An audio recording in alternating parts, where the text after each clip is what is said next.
Hey guys, আসসালামু আলাইকুম। কী অবস্থা সবার? সবাই কেমন আছেন? আশা করি সবাই অনেক অনেক ভালো আছেন। তো আপনাদের দোয়া এবং ভালোবাসায় আমিও অনেক অনেক ভালো আছি। তো গাইজ, আজকে চলে আসলাম টঙ্গী তুরাগ রিভার। টঙ্গী তুরাগ রিভারের পাশেই বিশ্ব ইজতেমা মাঠ অবস্থিত। আপনাদেরকে আগে তুরাগ নদীটা দেখাই, তারপরে আমি বিশ্ব ইজতেমা যে মাঠটা, ওই মাঠটা দেখাবো। তো আপনারা সাথেই থাকুন।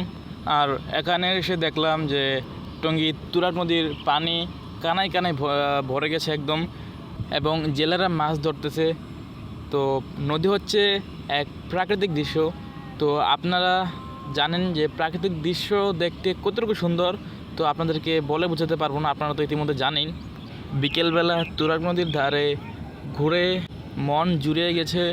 তো প্রাকৃতিক দৃশ্য দেখার পর সবারই মন জুড়িয়ে যাওয়ার কথা। আর গাইস, এতক্ষণ দেখালাম তুরাগ নদী, আর এখন দেখাবো টঙ্গী বিশ্ব ইজতেমার যে মাঠ, সেই মাঠটা এখন দেখাবো। নদীর পাড়েই বিশ্ব ইজতেমার মাঠ অবস্থিত। আর দেখতেই আসছি বিকেলবেলা, কিন্তু অনেক সুন্দর লাগতেছে, মনোমুগ্ধকর দৃশ্য। তো আপনারা দেখেন, আপনাদেরও মন জুড়িয়ে যাবে। তো মাঠ বিশাল এরিয়া নিয়ে অবস্থিত। এই মাঠটা আমি এক এক কোণা থেকে দেখাচ্ছি আপনাদেরকে। তো যারা যারা ভিডিওটা দেখছেন অবশ্যই একটা লাইক করে দেবেন, একটা কমেন্ট করে দেবেন, আর চ্যানেলটি সাবস্ক্রাইব করে না থাকলে অবশ্যই সাবস্ক্রাইব করে দেবেন। আর ফেসবুক পেজ থেকে দেখলে অবশ্যই পেজটি ফলো দিয়ে রাখবেন। ধন্যবাদ।